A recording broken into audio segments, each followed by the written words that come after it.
You know about the old cliche, records are made to be broken, and I'm sure somebody someday will come along and break it. Gretzky said it himself. Records are made to be broken. And on Friday night, we got real close, witnessing the Great 8 officially catch up to the Great 1 with 893 and 894. But when the opportunity arose to cap it off with a Hattie on an empty net, we also witnessed him turn it down. I tell Carps right away, like, I don't want to do it. He wanted the real deal, a sacrificial lamb, a goalie in net. And while he had some great chances late, night between the pipes kept him one shy of breaking the record. Meaning today, as he and the Caps came to the island, Gretzky in the building again. This time he faced Ilya Sorokin, fellow countryman whom he had never scored on in 3 games prior. Having said that, a goalie he has beat more than anyone is Marc-Andre Fleury, and we saw them have that awesome moment at the end of what is likely the final time they'll ever play each other last week. But Fleury this week gave his thoughts on being the one to give up 895.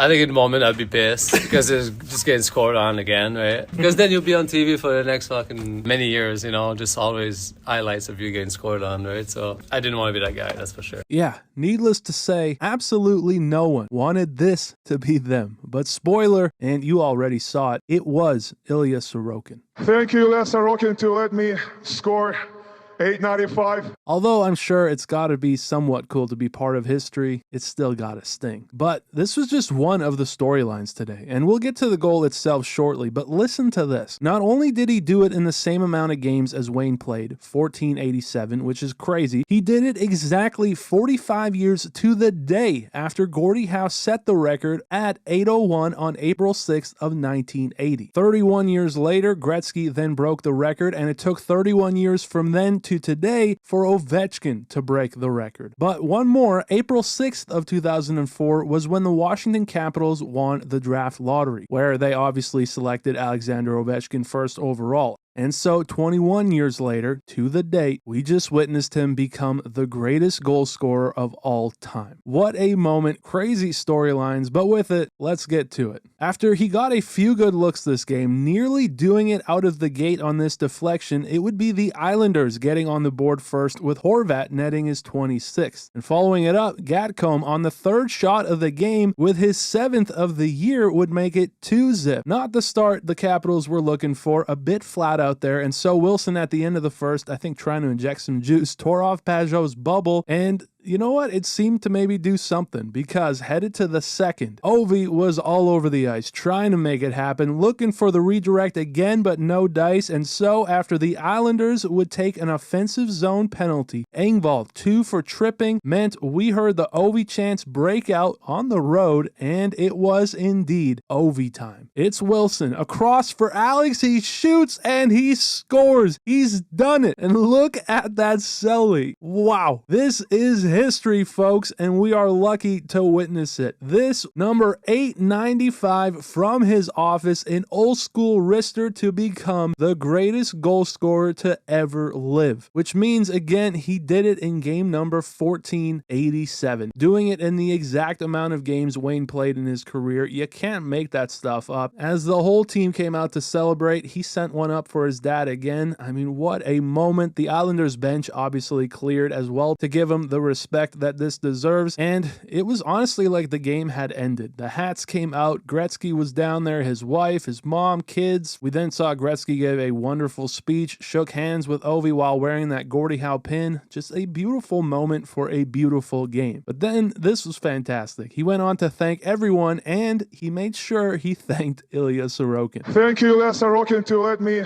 score. I thought that was hilarious. He then went over to Sorokin to personally thank him one more time. I'm not sure how happy he was about it, because again, absolutely no one wanted this to be them, but yeah. After Ovi would switch out his sweater, gotta keep that one, took a look at his goal and Selly on the iPad, so good. This game had to now somehow get moving again, and while a 2-1 hockey game at this point, exactly 3 minutes later, it was Gatcomb again with his 2nd of the night. Alright, gets just 887 from the record himself to make it a 3-1 hockey game, and while Well, that was about it for the middle frame. As we head to the third, in what was an important game for the Islanders, they kept the foot on the pedal, and 4:20 into the third, it was Bubble Pajot netting his 13th to now make it 4-1. As that would be where things would remain by the time we got to the final buzzer. Obviously, I'm sure a bit hard to play after all of that, but regardless, this was just, again, just so cool to witness this. How lucky are we to see Sidney Crosby break a Wayne Gretzky record with 20 consecutive point-per-game seasons, and now, not 2 weeks later, Alexander Ovechkin breaks what was once thought to be the unbreakable record of 894 goals. But yeah, that about does it for this one. As always, I appreciate you watching. Thank you very much, and I'll see you in the next one.